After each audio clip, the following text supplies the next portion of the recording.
నమస్తే, నేను Rohan. Welcome to social post. Anchor Shivajyothi చేసినటువంటి వ్యాఖ్యలు సోషల్ మీడియాలో వైరల్ అయిన తర్వాత ఆవిడకి టీటీడీ ఆవిడ ఆధార్ కార్డ్ని క్యాన్సిల్ చేసింది. అంటే ఆవిడ ఇంకా జీవితంలో ఎప్పుడు తిరుమలకి వెళ్లకుండా నిషేధించింది. మరి ఇది ఎంతవరకు కరెక్ట్ అంటారు? ఈరోజు మనతో పాటు ఉన్నారు హైకోర్టు అడ్వకేట్ రవీంద్రనాథ్ గారు. సార్ని అడిగి తెలుసుకునే ప్రయత్నం అయితే చేద్దాం. నమస్తే రవీంద్రనాథ్ గారు. నమస్తే అండి రోహన్ గారు.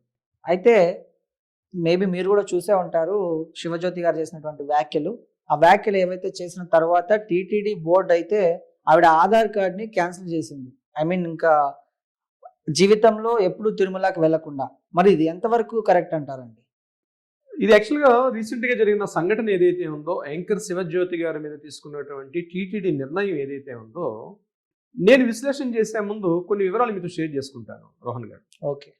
అసలు టీటీడీ బోర్డు తిరుమల క్షేత్రం, ఆ తిరుమల క్షేత్రం యొక్క ప్రాధాన్యత, టీటీడీ యొక్క ప్రాధాన్యత అర్థమైతే ఈరోజు వారు తీసుకున్న నిర్ణయం సబబా కాదా అన్నది మనం చెప్పుకోవచ్చు. చాలా మంది ఏమనుకుంటారంటే, దేశంలో అనేక దేవాలయాలు ఉన్నాయి కదా, అనేక గుళ్ళు ఉన్నాయి కదా, అనేక ఆలయాలు ఉన్నాయి కదా, అలాంటిదే తిరుపతి గుడి, తిరుమల క్షేత్రం అనుకుంటారు. ఇక్కడే చాలా మంది పొరపడతారు. తిరుమల క్షేత్రం అన్నది సాక్షాత్తు శ్రీమన్నారాయణుడు వెంకటేశ్వర స్వామిగా అవతరణ తెచ్చి కలవ వెంకట నాయక అన్నట్టుగా కలియుగంలో సాక్షాత్తు వెంకటేశ్వర స్వామివారి అన్నట్టుగా స్వామివారు సాక్షాత్తుగా ఉన్నటువంటి క్షేత్రం, అంటే ఆవిర్భవించినటువంటి క్షేత్రం తిరుమల క్షేత్రం.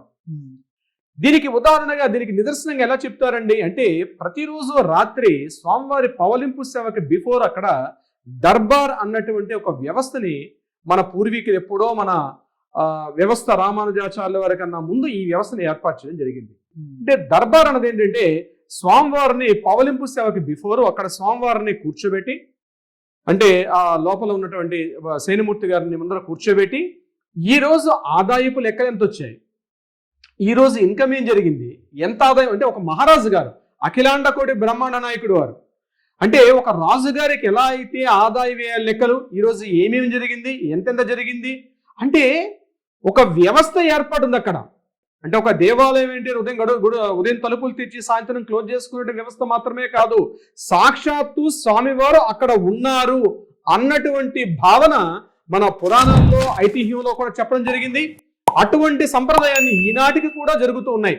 స్వామివారికి ఒక రాజాదిరాజు, మహారాజు అయిన అఖిలాండ కోటి బ్రహ్మాండ నాయకుడు. ఇది చూడండి, అక్కడ ఒక రాష్ట్ర ప్రభుత్వంలో ఎన్ని శాఖలు అయితే ఉంటాయో అన్ని శాఖలు టీటీడీ బోర్డులో ఉంటాయి. పారిశుద్ధ్య శాఖతో మొదలుకొని ఇంజనీరింగ్ వ్యవస్థ మొదలుకొని ప్రతిదీ కూడా ఒక వ్యవస్థ, ఒక కంప్లీట్ ఒక సిస్టమ్ ఉంటుంది టీటీడీ బోర్డులో. అంటే స్వామివారికి టైం టు టైం జరగాల్సినటువంటి అన్ని రకాల కార్యక్రమాలతో పాటు భక్తులు ఎలా అయితే చూసుకుంటారు, సాక్షాత్తు భక్తులే భగవంతుడు, అక్కడ భగవంతుడు ఉన్నటువంటి భావనతో వస్తారు భక్తులందరూ కూడా. సాక్షాత్తుగా గుళ్ళోకి వెళ్ళి దండం పెట్టుకున్నామా, అక్కడ లిప్తపాటు కాలం అంటాం, 2 నిమిషాల కాలంలో జరిగినటువంటి ఆ స్వామివారి యొక్క దివ్యమంగళ దర్శనం మనకి ఎంతో అలౌకికమైన అనుభూతిని కలిగింపజేస్తూ ఉంటుంది. స్వామివారు అంటే సాక్షాత్తు స్వామివారు ఉన్నారు అక్కడ. మనం మాట్లాడే ప్రతి మాట, మనం బిహేవ్ చేసే ప్రతి ప్రవర్తన, మనం అక్కడ ఉన్నటువంటి ప్రతి క్షణం కూడా ఎంతో ఇంపార్టెంట్ కలిగి ఉంది. నేను మీకు మరొక ఉదాహరణ పురాణంలో ఉన్న కథను కోసం చెప్పే ప్రయత్నం చేస్తాను.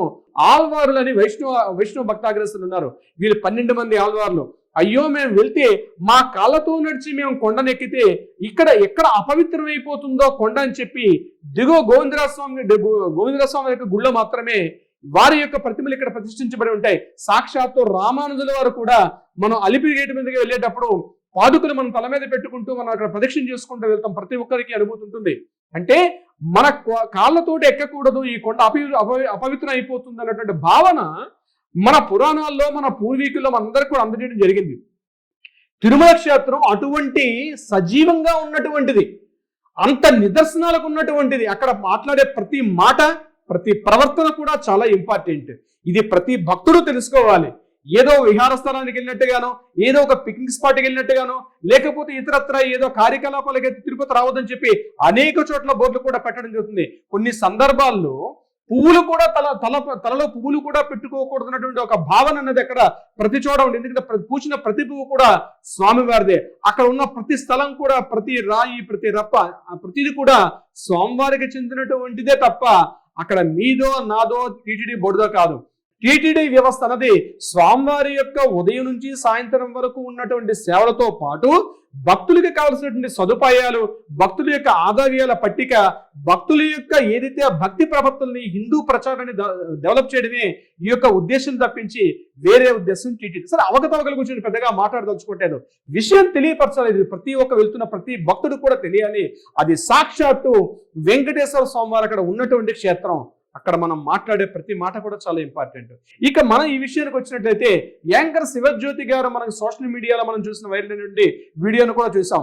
మేము రిచెస్ట్ బిచ్చగాళ్ళం, ఈ రిచెస్ట్ బిచ్చగాళ్ళు ఈరోజు అడుక్కు తింటున్నామని.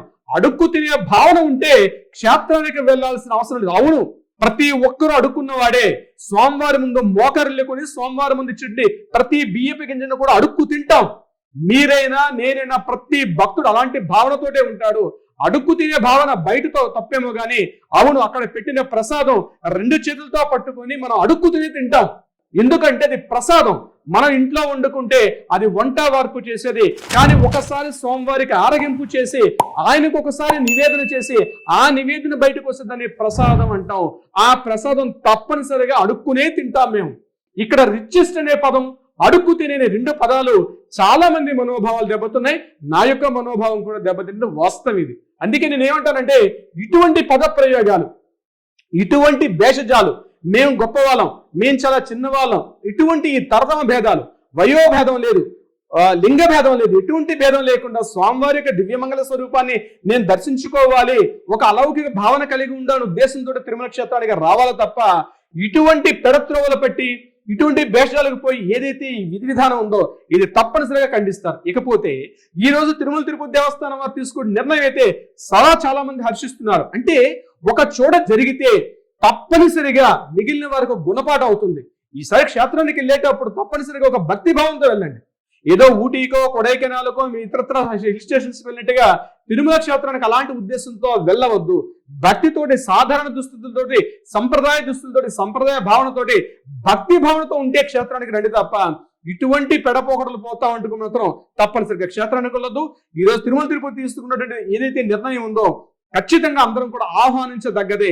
ఎందుకంటే రెండోసారి ప్రతి వ్యక్తి కూడా ఒక ఆలోచనతోటి, ఒక అభిప్రాయంతో గుడికి తన భక్తి భావంతో వెళ్తారు తప్పించి ఇలాంటి పెడప్రోగ్రాం, అవును ప్రసాదం అన్నది అది అలా భక్తితో స్వీకరించాల్సిందే.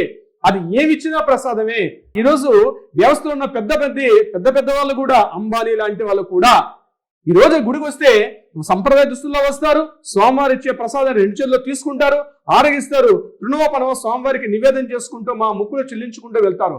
అలౌకికమైనటువంటి భక్తి భావంతో ఆ గుడికి రావాలి తప్పించి మిగిలిన క్షేత్రాలను దర్శించినట్టుగా తిరుమల క్షేత్రాన్ని దర్శించకూడదు. మిగిలిన క్షేత్రాలు లాంటివి తిరుమల క్షేత్రం కాదు. ఆయన సమకాలికలుగా ఈ రోజు జన్మ ఆయనతో మాట్లాడుకోవడం కూడా, ఆయన క్షేత్రానికి వెళ్ళడం కూడా ఒక గొప్ప సదవకాశంతో భావించాలి. ఈ జన్మ అయ్యో నేను వెళ్ళలేకపోయిన భావన ఉండాలి. ఈ రోజు ఆమె జరిగిన భావన వ్యక్తిగతంగా మనకి శివజ్యోతి గారి మీద ఎటువంటి భావన లేనప్పటికీ కూడా దీనికి ఆవిడ సారీ చెప్పారు.